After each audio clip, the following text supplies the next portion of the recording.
Okay.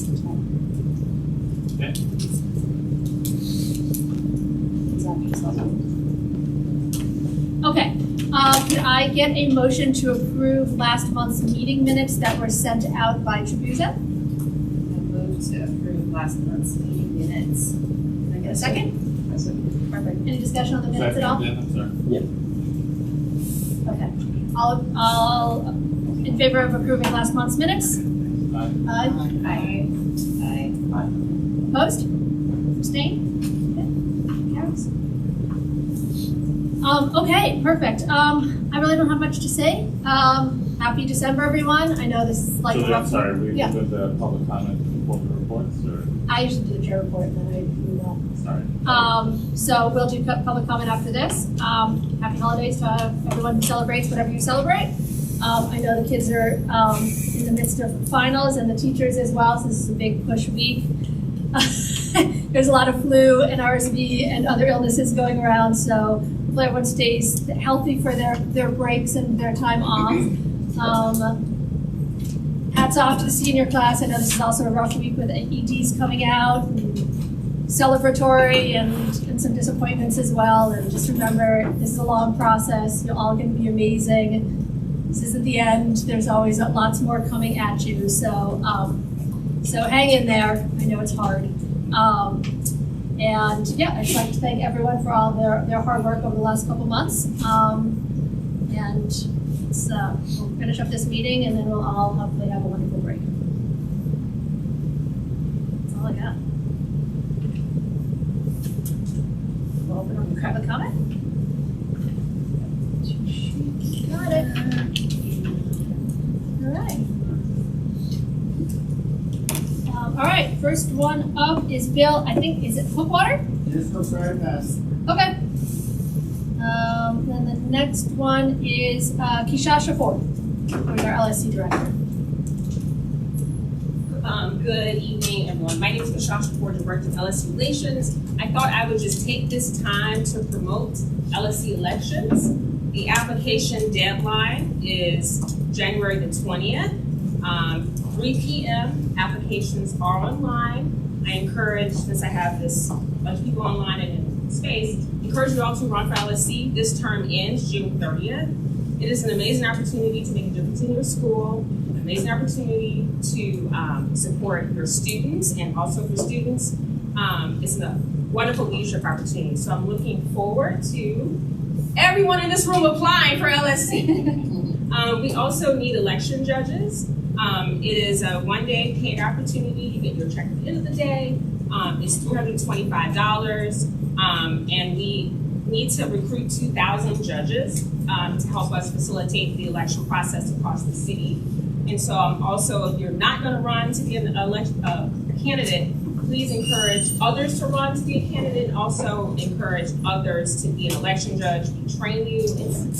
It's not a difficult job to do, and so that's all I really wanted to say. And to help you. 18-year-olds be election judges? Yes, they have to be over 18. Yep. Excellent. All right. Dollars, thank you. babies. Thank you so You're 18 much. by April is the election, right? No. It's the election day of this event. The election day is March 18th for our pickup. It's only one day. So one day election, typically within 2 days. And the last thing I wanted to say, just to the LSC, current Payton LSC, thank you all for your service. Thank you, Principal Shabazz, and the LSC as a whole. This is probably one of the most stressful times, but it's the most critical and impactful time. And so I thank you for all of the hard hours that you all put into this process and your partnership with the principal. Last week's meeting was amazing in partnership and collegiality, and you guys are a model for what this can look like. And so just thank you, and thank you, Principal Shabazz, for leadership at this school and our student leaders as well. Thank you all so much. That's all I have. Thank you. Okay, next, Kenneth B. Newman. Go ahead. I go to LSC meetings at a lot of schools around the city, and I just thought I'd come here tonight. And there have been some LSCs which have had leadership that was questionable. I'm involved in other CPS related stuff. And 30 years ago, I worked at Pershing Road, the old headquarters. So anyway, I just thought I'd come here and see what the meeting was like. There are issues at many schools across the city. I know a lot about it because of my background in CPS. And so I come here, and I'm not going to address anything in particular, but there are issues with some LSCs, and I'll just leave it at that.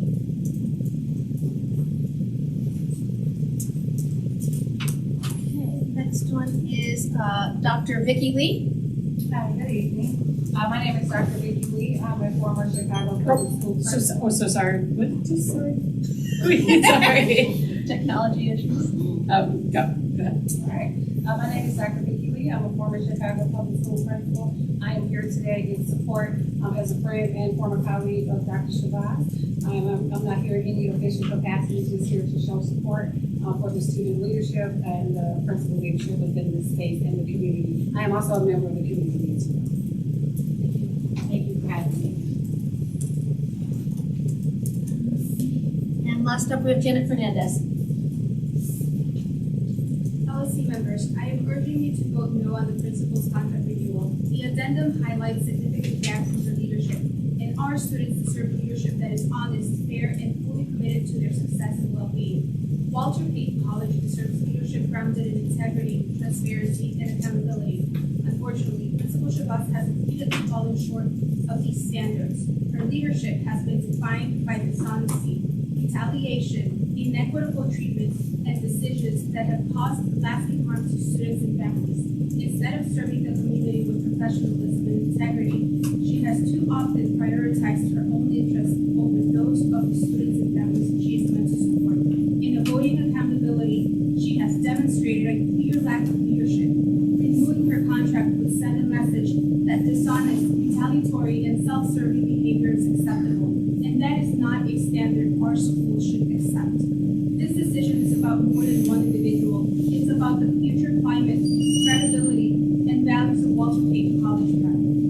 Please stand with the students, families, and educators who have been affected. It is time to take a meaningful step toward restoring trust, rebuilding community, and moving our school forward. This principal's retaliatory and unprofessional behavior cannot be ignored. This is not the environment we signed up for, and it is time for a change in leadership. While you may not personally experience the challenges posed by this administration, many others are facing retaliation in difficult situations. Thank you for your time and consideration. Ms. Fernandez. That's actually all we have signed up. So, is there anyone else that would like to speak? Could I, sorry, Yeah, sure. I thought it was at the end, I didn't have words together yet. You mentioned the parents and the families and the students, and I stand here in support of Dr. Shabazz, with the parents, with the families. This is my fourth year of Walter Payton as well as Dr. Shabazz. I've grown on her leadership. I have benefited from her mentorship. I've benefited from her accessibility. So I urge you to support Dr. Shabazz in her contract. Thank you. We will move on then. What? Right? Yep, I'm looking at it. All right, so we'll move on to the principal report. Right. Happy December. Happy holidays. We are almost there, y'all. 3 more days, right? 3 more days. 2.5. Friday doesn't happen. Friday does not Does not happen.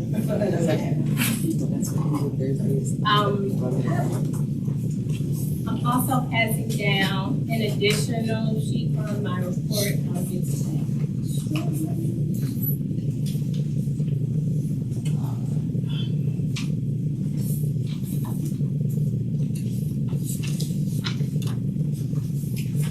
All right.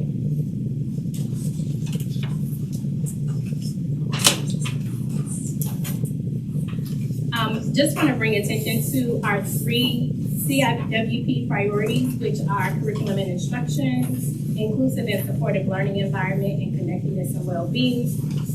I want to start off with our budget. In our 115 account, we have $141,051.17. That includes, if you're following the reports, that includes an additional $23,000 that was given to our school for athletics. This is something new under the CTU contract. All high schools received additional funds for athletics. So hopefully at the January meeting, we can vote on how we're going to distribute those funds for the athletics department. I just want to put out there that my recommendation is to divide those funds evenly across all of our sports teams. In our 124 account, we have $62,940.04, and in our internal accounts, $1,810,258.76. Our current attendance is at 95.67%, and that has been disaggregated by grade level. Our ninth grade attendance is at 96.87%. 10th grade is at 95.88%. 11th grade, 94.43%, and 12th grade, 92.44%. We know that our seniors have a lot of college visits in the fall, so we are working on that senior attendance. Freshmen on track is currently at 98.7%. Remember, our goal for freshmen on track is 100%, and as we are winding down the first semester, we expect to see those numbers go up. Student discipline is at 24%. That is mostly tardies to school. 0% dropout rate. Our current enrollment is 1,258 students. Don't want to steal any thunder from FOP, but we are pushing for our annual PIL. We are halfway to our goal. We are encouraging all of our donors to donate by December 31st. You can get that tax write-off. As a reminder, we need these funds to help secure teacher positions, fund international trips, and support special projects in and around the building. I want to share next with you around instructional core our testing results. Remember, our students in the fall took the PSAT and the pre-ACT. Our PSAT average for 11th graders was a 1286, for 10th graders 1198, and for 9th graders 1190. We are one of the only schools that administers the practice SAT to 9th and 10th graders. This is for exposure and practice so that students can do well on the SAT and the NMSQT, which helps them qualify for national merit. So those scores may look a little low, but remember, it's just for exposure and practice. And this is a test that we give for our 9th and 10th graders. Our pre-ACT fall data is also disaggregated by grade level. The national average for the ACT is a 19.6, and the Illinois average is a 24.5. I mean, y'all do that. So our 9th graders, their average on the practice ACT is a 24.6. Our 10th graders, they're at a 26.2, and on the practice ACT, our current juniors are at a 27.4. All of our students will take their test again, with the exception of our seniors. As they've done it already, you can check that box. They'll take it again in the fall. And these are the scores that they can send on to their colleges. Students are also able to apply on their own and take the test on the weekend and submit those scores. Our students typically do very, very well on these exams. We are also working on securing a vendor for ACT test prep. Our juniors will be prioritized because this is a year of the scores that they will use for college applications. We are planning for 70 seats, and there are 48 juniors who have currently scored below a 25, which is that state average. We're going to prioritize those students and make sure that they have access to that ACT test prep. We're also working with our alumni PACE, and they are also hoping to fund some ACT test prep for current students. So we're excited about that. Our Cultivate survey results are in, and an overview of the report is attached. It is a 21-page report. I will send it out as an attachment to the council, but we do have a one-pager of the learning conditions. The way the Cultivate works, it's in the suite of surveys that is also a part of the 5 Essential Survey. It comes from the U Chicago Consortium, and this kind of goes through the learning conditions in the classrooms. So they ask students about their daily learning experiences, their learning beliefs, their academic success and well-being. You can see for classroom community, we have a score of 99. In student voice, there's 97. In meaningful work is 89. Those are our top 3 areas.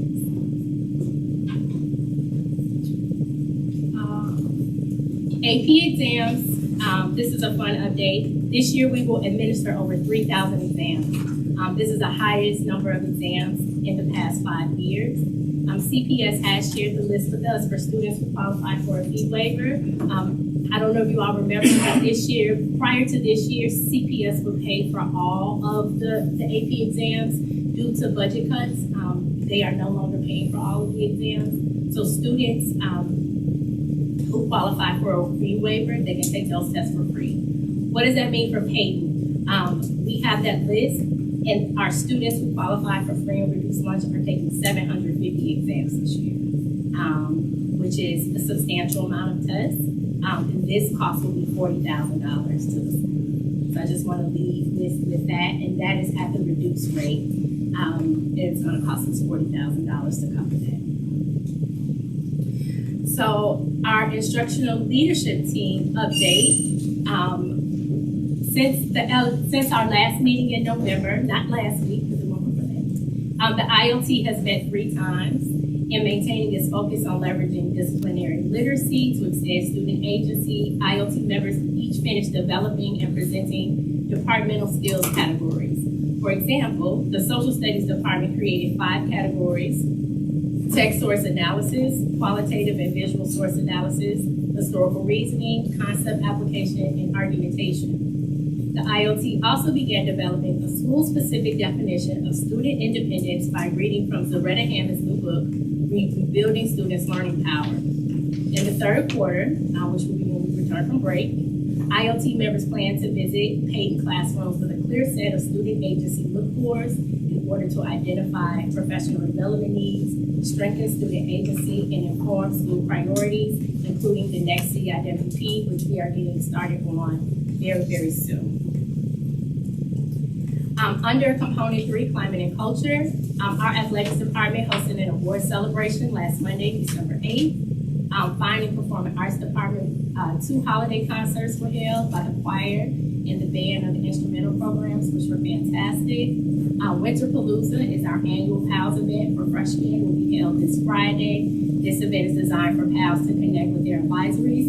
Our PALS are our student advisory leaders, and they are assigned a freshman advisory when the freshmen come in, and this is a way for the PALS to connect with their freshman advisory. Sweetness Day, planning for Sweetness is underway, and students will use 2 seminar days to plan for that, but we are well underway with our Sweetness Day. As a reminder, Sweetness Day is March 4th, 34.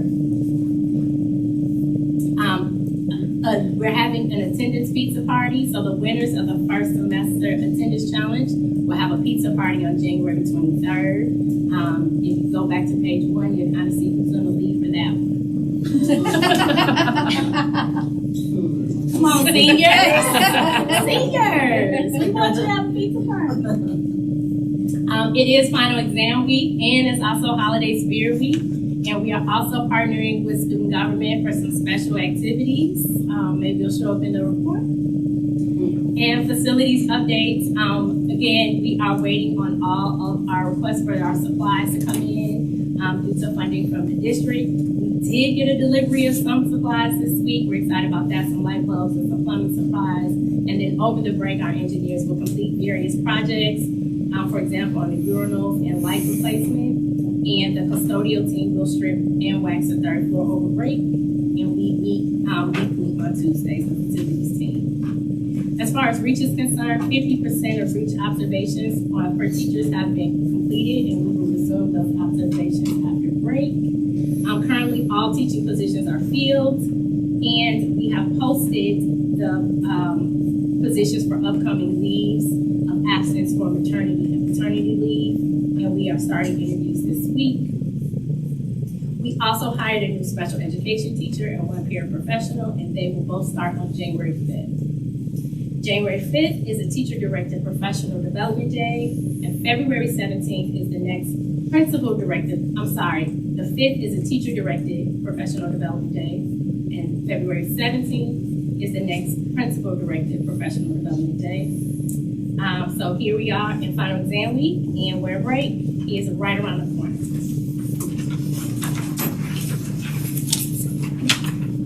Dr. Shabazz? Yes.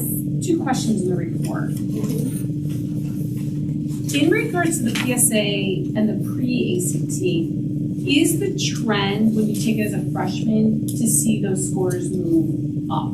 Absolutely. Like that? Yes. Yeah, so we should be seeing those scores like moving up. Yes. And then one other question, can you just clarify? So for the AP exams and the students who have the waivers, that cost will be covered by Payton? Yes. Yes, okay, so Payton covers those costs? Yes. The 40,000. Because the district no longer covers it. Correct. I didn't know if they receive like a reduced fee. Yes, that $40,000 amount is Is the the difference. reduced fee No, because the Oh, it's because still, oh, okay. it's the reduced fee because the test is $90, so we did 90 by the 750. Yeah. plus Okay. Okay, so the reduced fee, we don't ask those students to pay for it. Payton covers the cost. Right. Okay. The district has communicated to those families that they will not have to pay, but they have not communicated with us that they're gonna help us pay what's left. Okay. So, No, thanks for clarifying. no problem. Because that's just, expenses that we're raising, like, as our part of our annual fund. Yep. Thanks. Are those part of the student fees otherwise? The AP exam costs? No, so what we did was we billed each family for the exam, for the classes that their students are enrolled in. So if a student, for example, is taking 2 AP classes, we've added that cost for those 2 classes on their bill. And that's how it used to be before the pandemic. So like I have a kid who's long graduated, and like his first couple of years, it's the same thing. We would pay for AP classes up. And then we didn't have to pay for the labs. And these averages, I assume those are the ACT averages, right? Not the pre-ACT averages?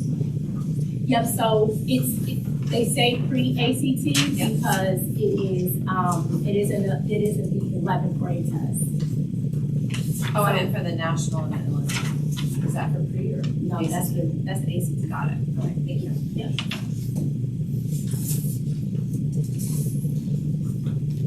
Any other questions?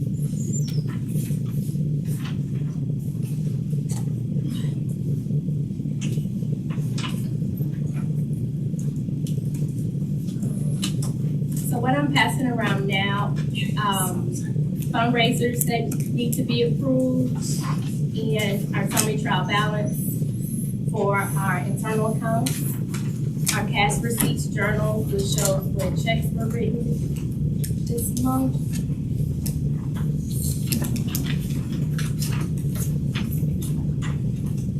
Cash disbursements journal.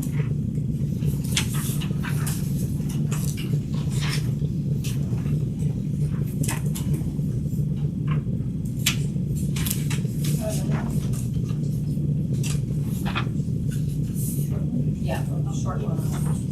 Which one? Cash receipts.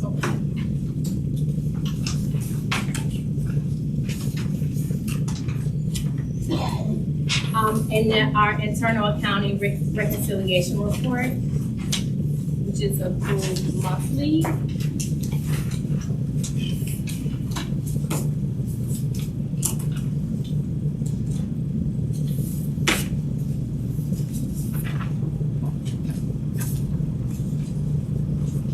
All right. Everybody's got all their copies.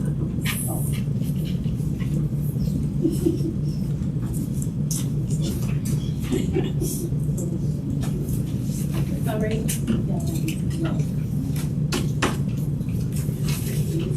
All right.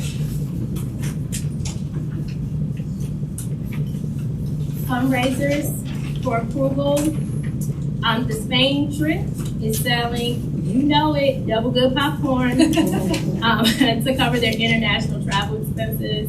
The fundraiser starts on January 9th and ends on January 13th. They are hoping to raise $2,000. Annual themed keychains will be sold by the Endangered Animals Society to cover club expenses and events. They are hoping to raise $96 That fundraiser will happen January 12th through 16th. The UNICEF Club was having a Chipotle fundraiser. They're hoping to raise funds for club expenses, and that will be held on January 13th. They're hoping to fundraise $50. Now, I know y'all for sure. Student government is fundraising for junior prom, and guess what they're selling? Double good. January 27th through January 31st, they're hoping to fundraise $4,500. The Me to We to Them Club is having a volleyball tournament on January 28th. They're hoping to raise $150. The Spain trip is doing a Seeds Candy fundraiser February 2nd through the 6th. They're hoping to raise $2,000. And Student Government Cultural Fair, fantastic at the same room.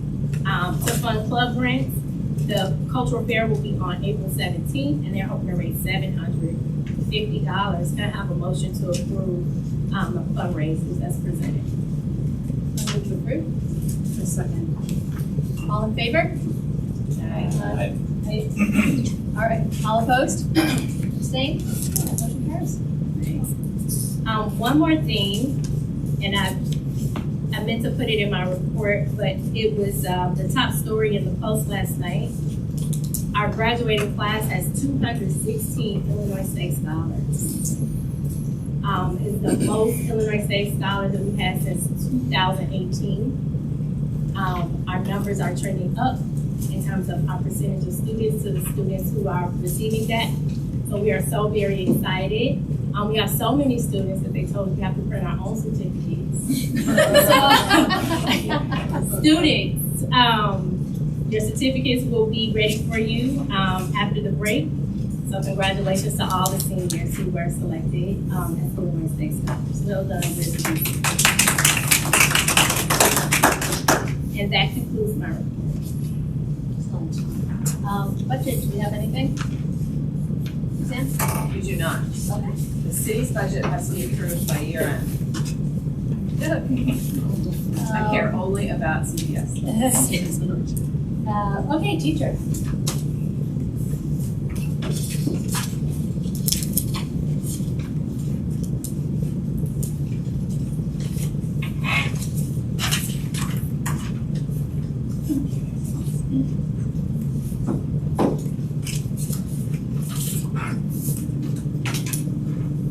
All right, just a couple things. It's fun this week. My brain is half. In that realm, our grades are due on Thursday. I believe,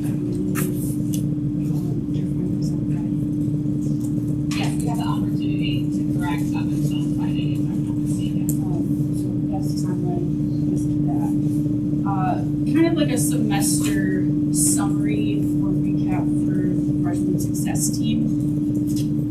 This is the fourth year that we've had our FST, and by this time a lot of things are kind of clicking and coming into place, so I just wanted to highlight some of those. The first one being general improved team cohesion and data use. We've transitioned to a more purposeful structure. We're really leaning into the empathy interviews. When we first started this, they were kind of just like, oh, we'll see how it goes. But they've emerged as a really effective tool, the most effective tool, to be specific, in identifying student patterns across multiple classes rather than us reacting to isolated students like, oh, I see you're struggling in physics, let's talk about that. So there's usually a trend that exists beyond one class.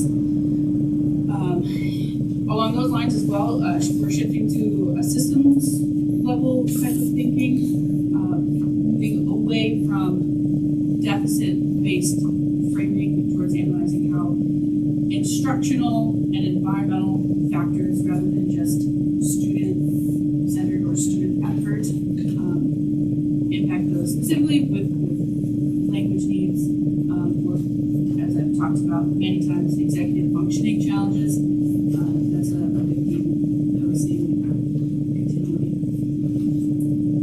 Through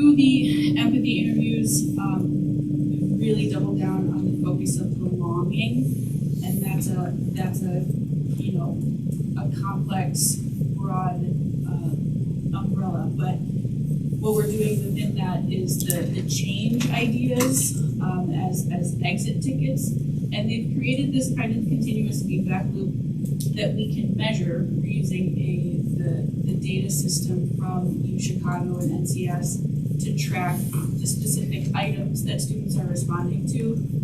Like if they feel their voice was heard that day in class, if they felt like they were able to connect with their peers, things like that. And it happens every week, and one particular freshman classroom is tracking that every week and is getting really good data. So we're trying to develop that better so that more teachers can use that data.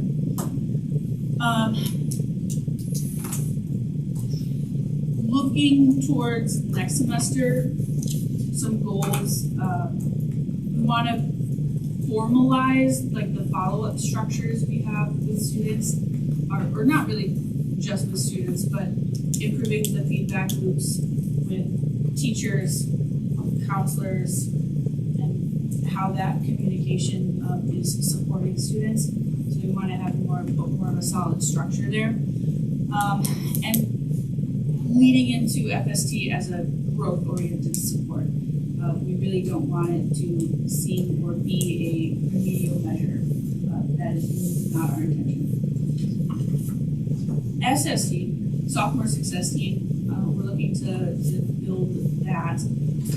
Some things that we want to kind of pass on to the sophomore teachers is our practice of student voice first. It's been the most effective approach that we've had, and they can use that to kind of address the unique struggles that happen sophomore year with increased academic pressure, some issues with motivation, but without losing that sense of care and trust amongst teachers and staff. So that's kind of our FSC summary. Questions on that before I move on? Could you just explain a little bit more about what the follow-up structure are and how that works? So as of now, it's more, the system that we have is a teacher will kind of take the initiative for a specific student. So if you're struggling with physics, like whether I teach you or not, I'll come and check in with you and be like, hey, what's going on? What can we do to, fix this, alleviate some stress? But then it's still on me to like come back and be like, so did you do that thing for physics that we were talking about? We want that to be more structured and formal, essentially more systematic. It's just a little, I don't know,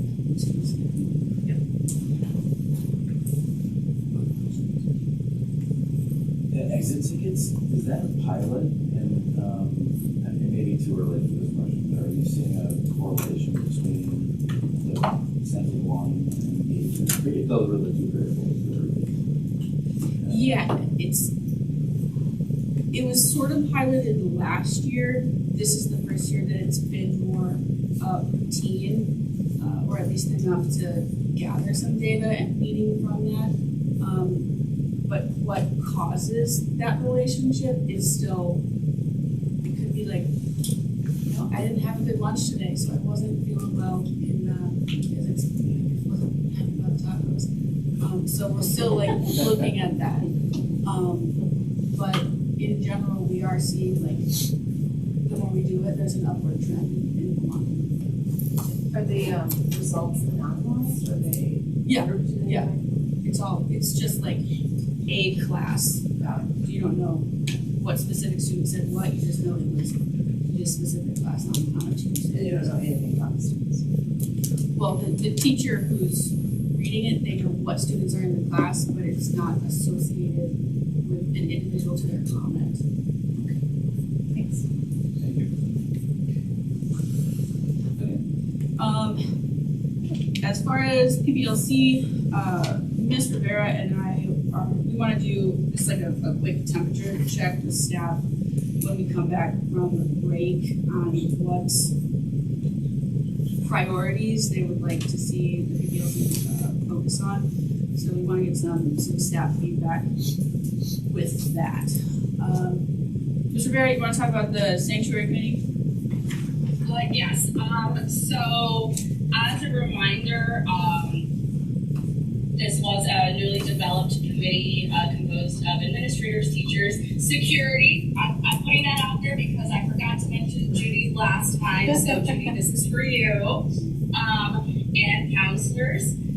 We've been meeting bi-weekly for the last 2 months to address ICE presence in the city and in neighborhoods. And obviously, I don't know if anyone's been watching the news, but it's clear that ICE has returned to the city. And so we have developed a procedure for staff members to alert security of potential ICE presence on or nearby Payton's campus.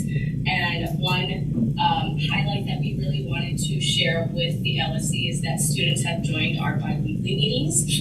And so we have members from the Latin American Coalition, Allies and Immigrants, and Payton's ACLU chapter who have started to attend our meetings.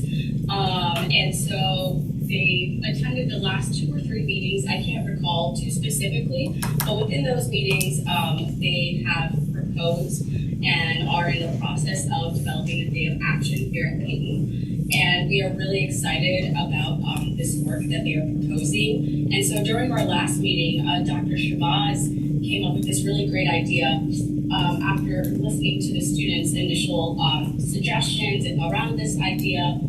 She suggested that actually this should take place during our annual day of service, which is Sweetness Day on March 4th, during our long advisory, to create a stronger sense of community within the Payton community. And so the logistics are still kind of being worked through and finalized, and we're hoping that we'll be able to communicate those logistics after winter break.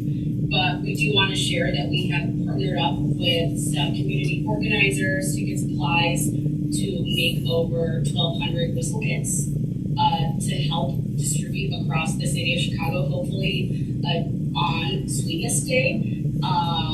But we are really excited to engage in this work and help get the Payton community involved in this work. So that's my update from the Sanctuary Committee. Fantastic. Any questions? Yeah. Ms. Rivera, I know these meetings take place like during our class time. Is there any way these meetings can be moved to enrichment that way? Yes, so that's an amazing question, Sonia. We are actually planning a couple of enrichments.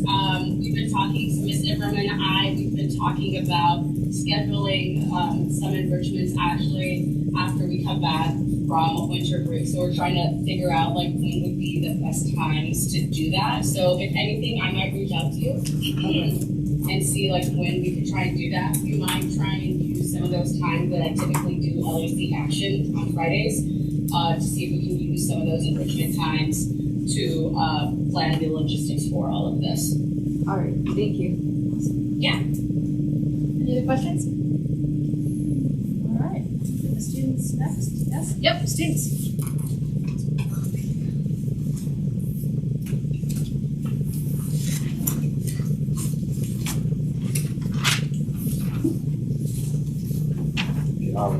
My name is Tremonti. I'm one of your student reps. My name is Aiden. I'm also one of the student reps. My name is Sonia, I'm also a student rep. First, this week the school is celebrating kind of like the holidays with Spirit Week, which is like a festivities themed I guess event. So yesterday, students were able to wear like festive sweaters as like festive sweater day. Today was pajama day. Tomorrow will be holiday colors day. So hopefully like the green, red, all the other colors that you can celebrate your holiday with. Thursday is Santa Hat Day, and Friday is Holiday Character Day. So hopefully everyone is in a festive mood as we go into winter break.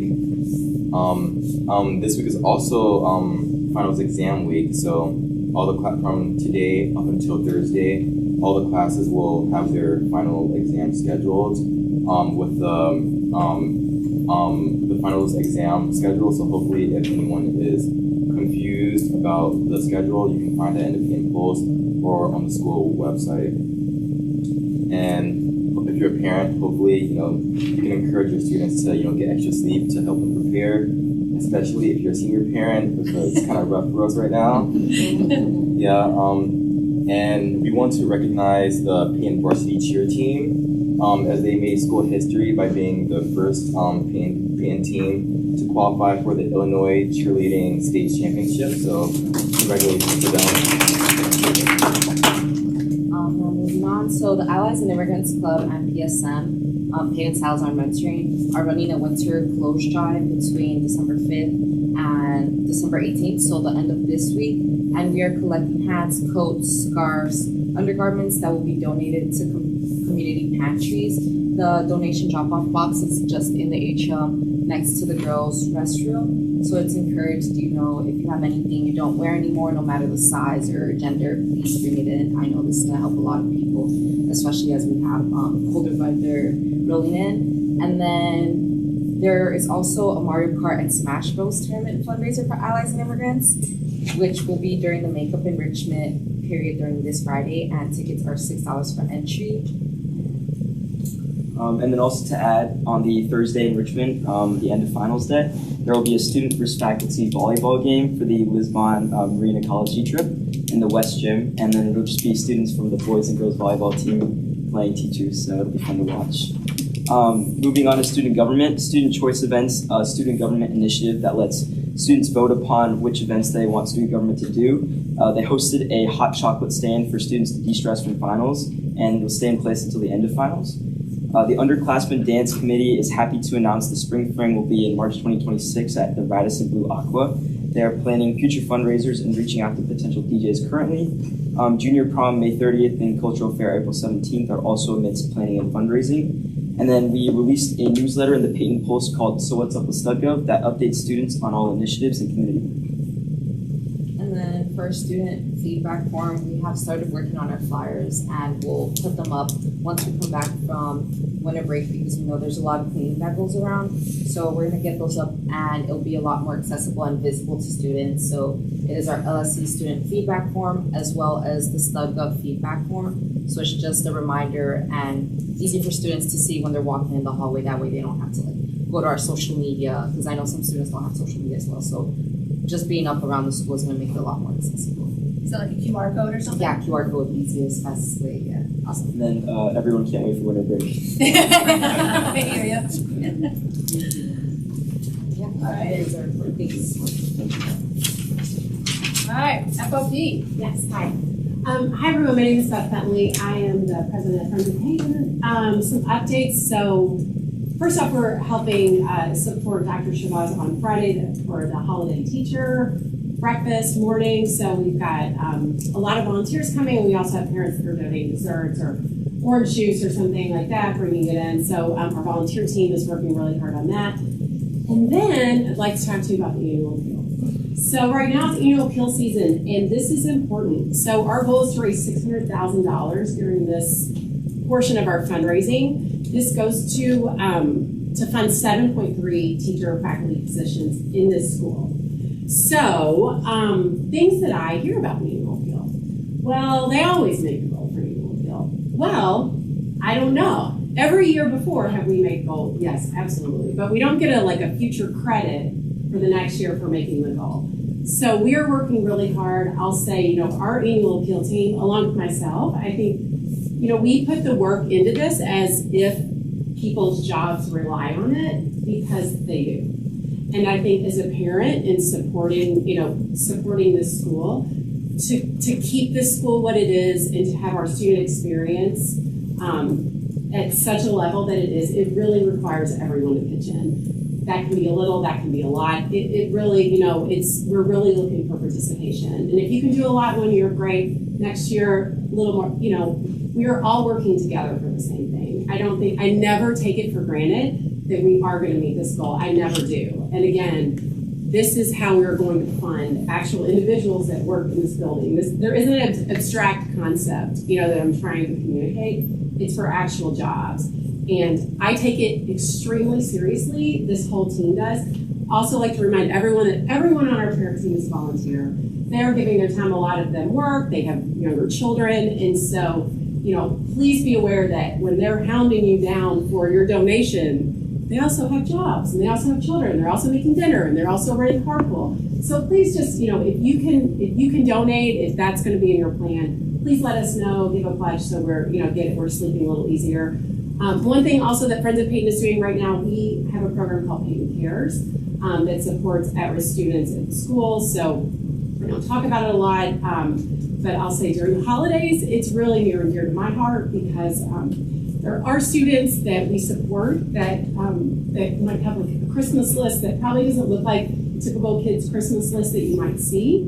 It might have things like socks and shoes and coats. And I feel really proud to be part of an organization that prioritizes that. And that is also something that we fundraise for. And again, these are items you don't typically see. And if I would never display them because it's all anonymous, but you would likely leave here in tears. So I just want to thank our whole team for working on this. I also want to thank our administration for prioritizing this because I think we get it right. I think the things that we're raising money for, these teaching positions for at-risk students, I think the school gets it right. And that's why I give my time, many other people do. And I just thank you for working together to help keep us where we are. All right. Do we have anyone from Boosters or PACE? Okay, let me see.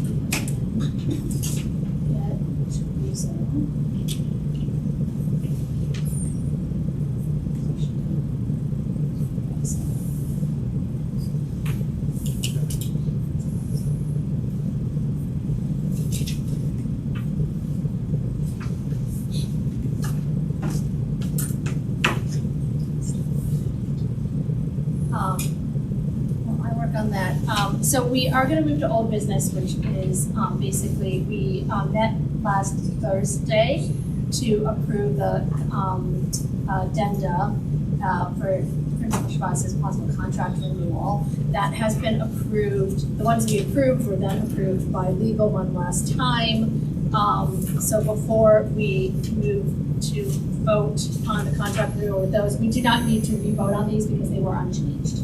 Can you give these down to me? Would you mind just read? I know we've read them out, but can we just read them once just so everyone here, if you haven't heard the addenda, these are the final addenda.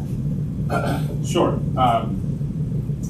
So there's a few, so bear with me. The first one is to support strong academic performance.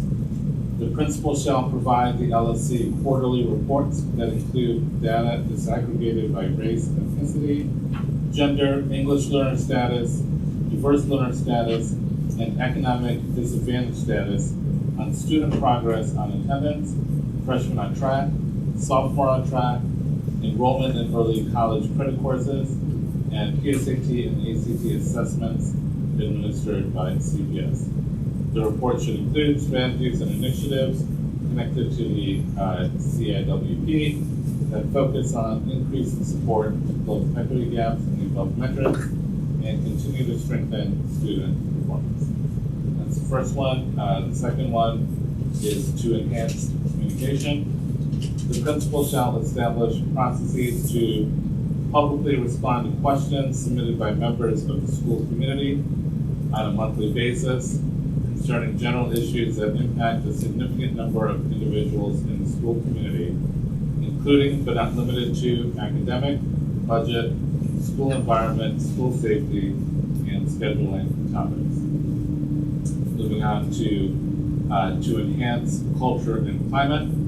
The first one is the principal shall greet students throughout the day, for example, during passing periods and lunchtime, when feasible, and provide regular reports to the LSC. Second, the principal shall collaborate with student government to establish a regular bi-monthly enrichment period forum or other similar forum for students to have the opportunity to speak directly with the principal when feasible or other administrators. Third, the principal shall use email communication to notify the student body about the opportunity for them to establish a student voice committee. on a semester basis until said committee is established, alongside a faculty sponsor to forge stronger student-adult partnerships in school improvement. The principal shall meet with the committee at a minimum monthly.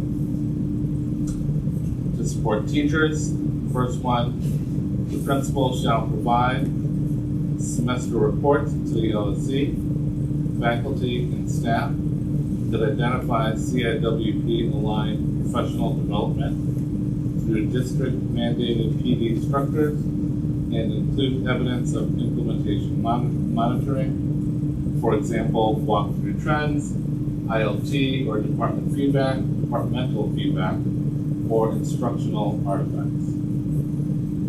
Second, the principal shall attend and participate in ILT meetings at least once per month.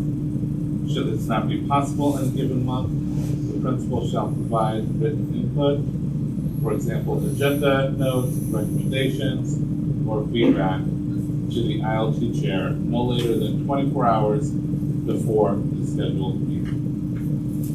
And finally, the principal shall implement a documented relationship building plan to strengthen cross-department connections through scheduled activities, for example, department visits, staff discussions, and when feasible, attend said activities. The principal shall submit semester summaries to the LSC detailing activities completed, participation levels, and emerging themes. That's all. Okay, perfect.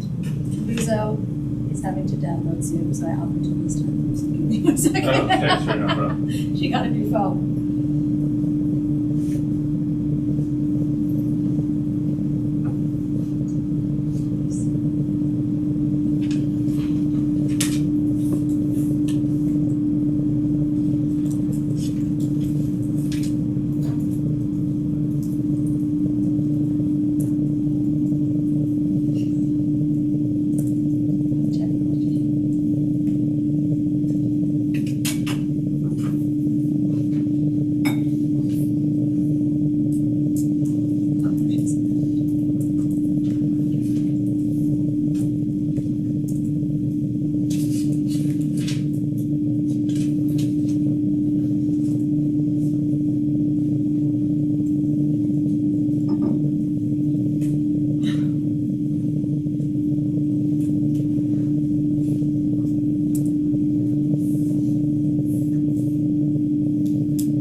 Okay, so I admitted you, but then it seems to just be stuck, so. Oh, okay. So now we have two versions going on. All right, should be resumed at 7:01 p.m. Okay. All right, so I am going to make a motion to renew Principal Shabazz Anderson's contract with the approved addenda attached. This has to be a roll call vote, just so everyone knows. Can I get a second? I'll second. Okay. So it will just be a roll call for the 11 voters. So we should roll call them out. I'm just gonna go around the table, so I'm not trying to single anyone out. Zach? I vote to renew. Suzanne? Victoria? I don't care, Rep. I represent the constituents. I vote no. Judith? I'll vote to renew. Cedar? I vote to renew. Julie? I vote to renew. I'm a parent rep, I represent my constituents, I vote not to renew. Rishi votes yes. Ms. Rivera? I vote to renew. Lorianne? I vote to renew. Shabuzo? I vote to renew. That's everybody, so the yes votes are, or votes to renew are 1, 2, 3, 4, 5, 6, 7, 8, 9, and with 2 no votes. Okay, so the motion carries. Thank you everyone for everyone's hard work during that process. I know it was a lot of work from everyone, and I really appreciate everyone's involvement. Okay, moving on to new business. We are going to discuss posting recordings of the meetings. We live stream them now. It came to my attention that we actually are recording them because it's part of like the process of this, like the way this YouTube live stream is set up is that they have been recorded. And then, so in October, the meeting was auto-posted because that link automatically turns into a posting of the meeting. I asked for that to be taken down because we had not discussed it as an LSC or voted on it, and so that was up for a day or two until I saw it and asked for it to be taken down, and then was already planning to add it to this meeting. Obviously, November's meeting was going to be extraordinarily long, so I already had it on the schedule for this month, and then there were other requests to discuss it, so it stayed obviously on the agenda for this month. I will preface this with, we can only request that these are posted. It is the school's website. We actually, as the LSC, we have no control over the school's website. We can request that they are posted. If it violates any of like the CPS, because there are students that speak and there are student members, if it violates anything, I know it's an open meeting, it's a public meeting, but if it violates anything within there, which I have no idea about whether it does or not, they won't be posted, so we can only request. So this vote would only be to request from the school. We can't demand anything. My concerns initially were I did not want to post students speaking without them being notified that they were being recorded and it was going to be posted. There's a lot of privacy issues there. We've got minors speaking at these meetings. And just even for the general public, I understand that when you're speaking, you understand, but that doesn't necessarily mean that you know you're going to be recorded and that's going to be posted. In today's world of everything being posted and memed and transferred out and downloaded and put on places where maybe people aren't comfortable, I wanted to make sure we had a robust discussion about whether we wanted that to happen. I did also reach out to Ms. Ford. We do not have to post we do not have to post the report or request the recording to be posted. And I know Chibuzo had brought up initially that, and she can obviously speak to her experience, that she's been in situations where there have been public meetings where there has to be someone who has to then go edit the video to make sure that there wasn't anything like I don't know if something untoward said or like if whatever got edited out. I'm not sure what was responsible for being edited out. I don't think as a council, I don't know how people feel about that. There's no process according to the Office of LSC Relations of doing any editing. So I will bring it to the floor for discussion. So this is voting on the recording, not the posting. It's two questions about. It's like recording and posting are, okay. We can separate them, they can be the same. They're recorded automatically because of the way this process works. The recordings could then be immediately deleted, I guess, but like that's the way this YouTube live stream works is that it auto records. As far as I understand. We're not at the school provides this system, so that's all I know about it. I've never seen it. How is it, where's the video? Who is it on? Is it on? Sure, if I can. Well, it's one thing I feel comfortable that we could all make a decision, but I don't know. Sure, and it's a little bit cloudy about how this works because it's a YouTube streaming live stream. Right now, people are watching live. The minute I turn this off, becomes then a recording. So that link that they went to into the website to click for the live stream, that link would then also now turn into the recording so that you could go back and watch it as many times as you wanted. Does that help clarify? Yeah, no, I was just on it. It does, thank you. I was just asking logistically, what does it look like? Where's the camera? Is the camera on, Julie? Sorry. So, does it pan the audience? I have the camera here. I've tried to remove students from the image and try to get as many people as I can here. When people speak, I don't turn the camera onto them. As we have not said that that's what but a voice can be heard. But it is, I might move it a little bit here and there as people enter, as Zach came in. But other than that, it's pretty, what you see is. Thank you. That helps. I mean, I'm all for making it more accessible to people who can't be here for whatever reason. But I do think, you know, if we have minors or people in the audience who don't necessarily want to be on camera, it would be nice for them to know. I think we all kind of signed up for this. But I would be in favor of kind of a structured posting. What do you folks think? They should let me know you caught the entrance. After you sat down. I hear the privacy concerns. I guess it is a public meeting though, after all, and I know the board, the school board, the students speak at those meetings. They're recorded, posted immediately to, online and publicly available. I'm not sure there's any ultimately people concerned. Given that it's a public meeting, everyone understands it's a public meeting. I guess I err on this. I come down on the side of transparency and just, more sunlight the better. If the recording's being made, why not post it and make it available? Do we need to just remind people at every meeting that it is a public meeting? Yes, Yeah, I will. especially I think we should make an students announcement. Yes, that we are being recorded. I mean, I agree with what Zach's saying. I Okay. just, we just don't want to assume that they know. What did the students say? Yeah, we're just about to say, like, I'm comfortable with being recorded.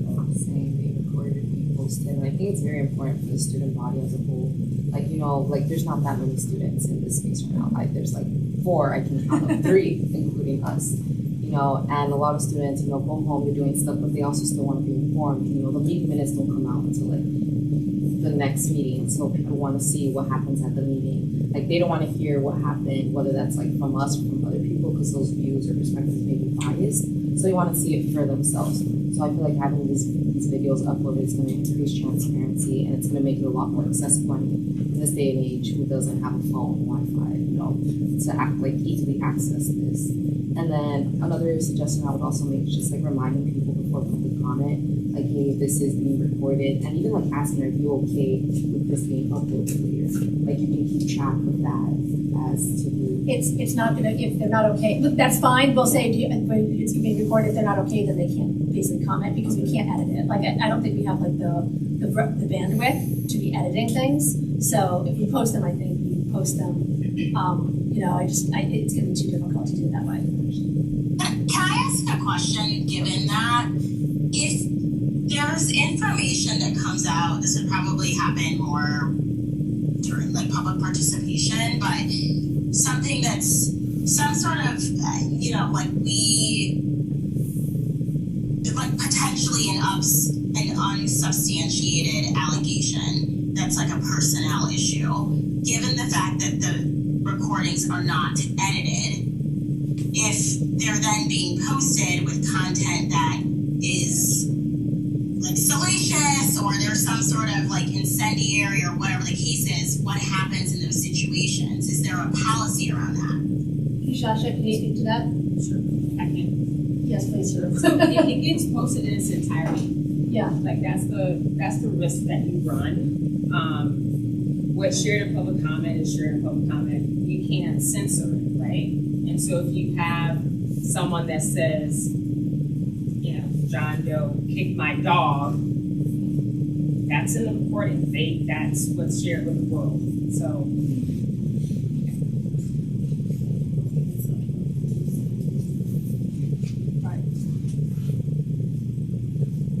One other question. So this vote, is this only through June? Yes. Yes. Okay. Correct. And then the new LSC would then revote. Yep. Absolutely. Yep. With like everything with the new LSC is on because it's going to be a significant amount of new members to be set. Right. So the bylaws, everything has to be revoted on. So if things were to go horribly awry, we could reconsider. Yes, of course. Yeah. That's a good point. Yes. I suspect there's some kind of policy or vehicle by which if someone felt that they were defamed, they could try to as a private action, but as a body. Yeah, it's a like, public I don't meeting. think we could do anything Right. about it.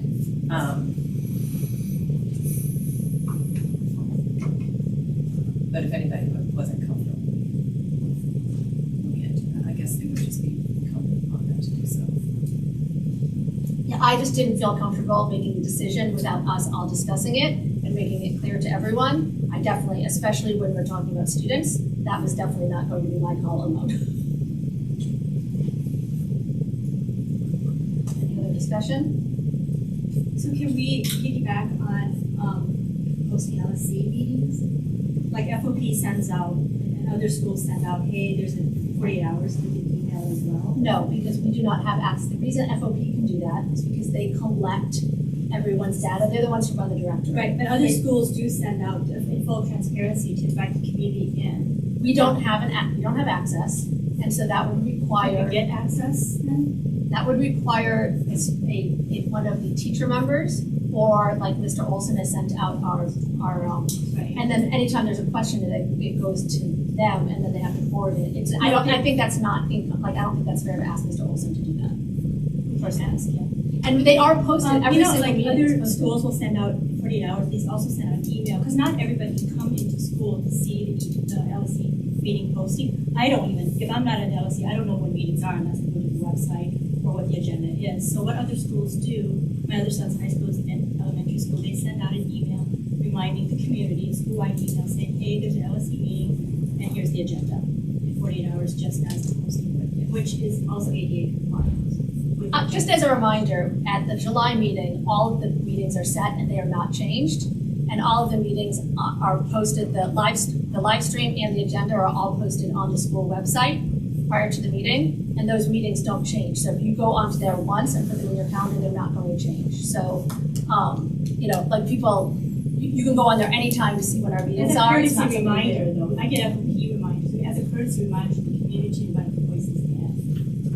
Again, we don't have access right now, and then I don't think I personally don't think that's fair to ask someone to do beyond the LSC, or to have the teachers have that responsibility. Quick question. Yeah. Given that the meetings are set, while we're on the topic of reducing barriers to just access the meeting, not necessarily participate, right? You cannot participate you're just talking about the meeting, right? Correct. I know we don't control it, but I guess just a matter of working with the administration, would there be a way to just make the link accessible, just on the day of the meeting? It is. From the homepage, on the. Oh, you mean on the front page? Yeah, you go to the website. As opposed to being on the LSC page. Just as opposed to having to click, 6, 7, 8 times. It's there now. Oh, it's there now? Since we. It's on the LSC's page. There isn't a marquee or any other alert that pops Make up. a pop-up. We can make a So pop-up. when people log in, it'll pop up and say LSC meeting, click here to join, and then folks will just click it. Correct.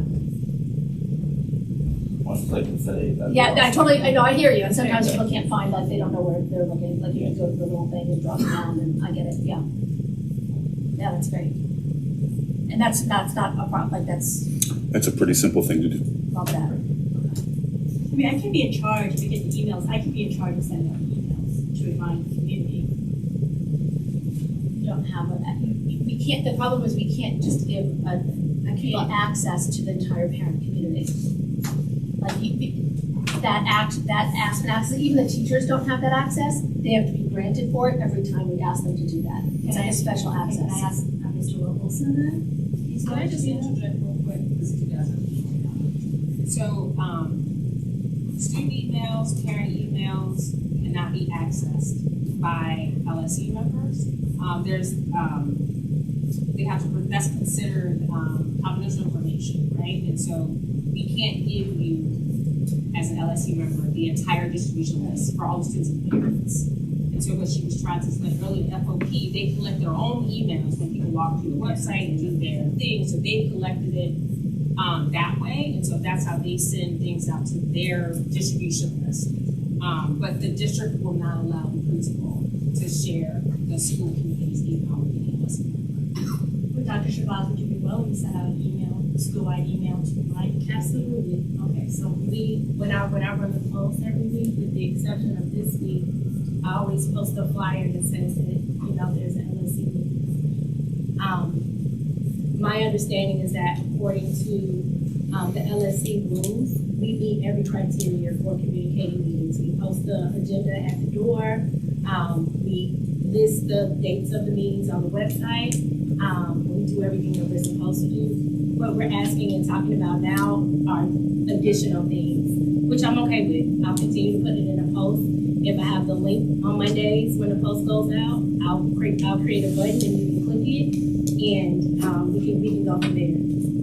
But I think the discussion on the floor is about posting. I have a question. So I know there's like a mass email directory for students where Mr. Olson can send one email to the entire student body and the same for I think there's one. Is there? Well, the problem is that what we're talking about is we're asking people beyond the LSC to handle this, and everything's posted. We're putting it on the main website. We're trying to get an actual link in the pulse.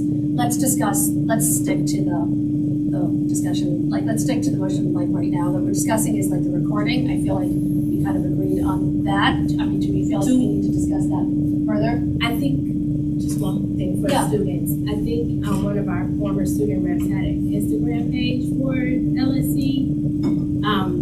And I think she posted information there. You all could probably do an Instagram page and post information about the meeting. We could put up a story on the student gov of the student. I know that too. They use that as a way to communicate to students before. Like put the link, and you can ask Mr. Araby for the link to embed on Mondays or Tuesday mornings or something. Post it up, send it the story. Monday evening, maybe it stays up for 24 hours. All right. So, does anyone? Okay. So, I move that we request. The LSC makes a request to the school to post the recordings of the live stream of the meetings, and we will inform the public that they are being recorded and posted at the beginning of the meeting and at the beginning of the comment. I second. Any other concerns or questions or discussion on that motion? I'm sorry. The motion is to post is to post the recordings meetings along with everything else on the website. Yes. Okay, got it. And should we going back to the older meetings or starting? Let's starting now. We can discuss that, but only because we didn't say. Sure. We didn't make an announcement. You can discuss that too, but let's say this motion. I'm saying going forward. Make it cleaner. Okay. Yeah, sorry, and just to clarify, this is kind of all or nothing. There's no, if there's any sort of, again, potentially defamation or publicly identifiable information or sensitive information, it does not matter. If it's said at the meeting, it will go up on the website. Though we're requesting that it gets posted. Correct. Okay. Yeah. Question. So, once we inform the public, public can comment that it's going to be recorded and posted. If they are not okay with that, that means they can't. Then I would recommend that they email us, and then we would do our regular. I would email everyone. So there's always the option to email us, and that obviously gets distributed. If it has to do with principal evaluation, contract selection, obviously it's the smaller group that it gets emailed to. Otherwise, everything gets sent to everyone. And so if they don't feel comfortable, they would email the LSC, and I would send it out that way, and that way they don't have to speak publicly. Sure. Yeah. So that's always an option if they don't feel comfortable. Any other discussion? Okay. All in favor of the motion on the table? Aye. Aye. Aye. Aye. Abstain. Oppose? Abstain? Did you vote? Sorry, I was on mute. I'll go with majority rules. Or do you want to abstain or oppose? Yeah, actually, I will abstain. Or actually, no, it's okay. I will oppose this. Okay, I'm not comfortable with it, so I'm opposing. okay. Alright, there we go. Motion carries. Okay, any other discussion regarding this topic? Nope, alright. Perfect.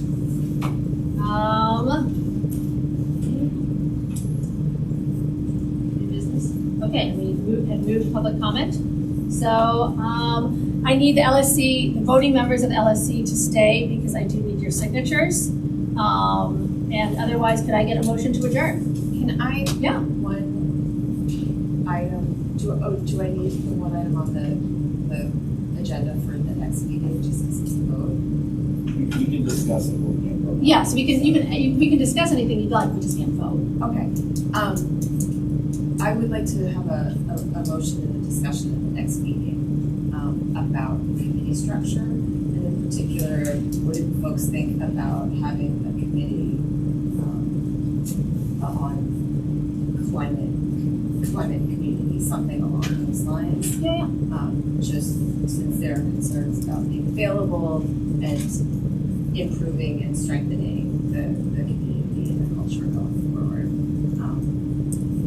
And what the structure of that would look like, including whether it would be a committee that we can have an outside participant in. Excellent.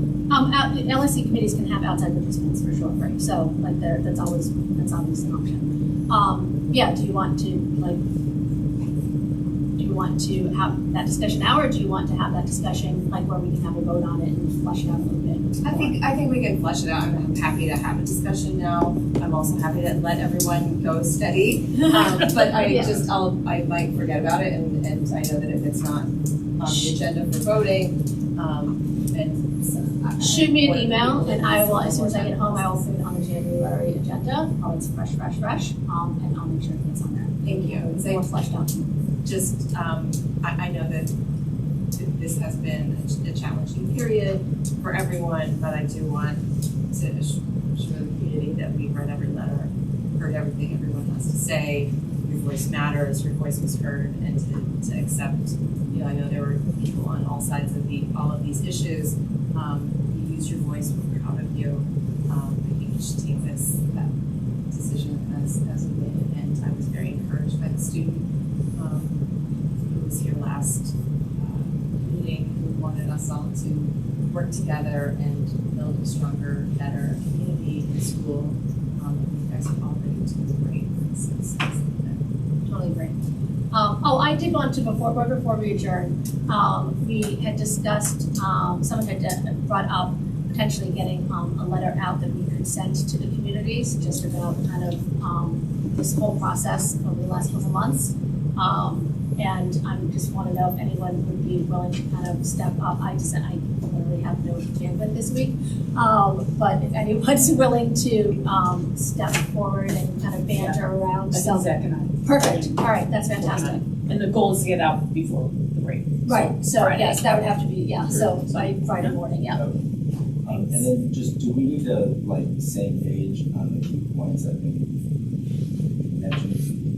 had mentioned some by email as far as thanking everybody for, the tremendous effort. And, by the folks that we really did their best to grasp everything that we submitted. And hopefully it'll just moving forward as an entire school, being able to just, I totally agree with your comment about the student who spoke last week. I thought it was, on Thursday, it was great. And using your voice, but then saying, I hope we can all move forward and work together and make this place the fantastic place that we know it already is and make it even better. So yeah, absolutely. Maybe I guess what I'm trying to add is if for any reason you thought that what was thrown out there didn't fully reflect the way you feel, you'll chime in so that we can make sure that this really does embody a statement for all of us, reflecting on the process we've just been through and where we're going forward. I think what you kind of laid out was great. Yeah, I just tighten up and Yep. All right, perfect. All right, that being said, can I get a motion to adjourn? I second the motion. All in favor? Aye. Aye. Opposed? Abstained? Great. Happy holidays, everyone. Happy holidays.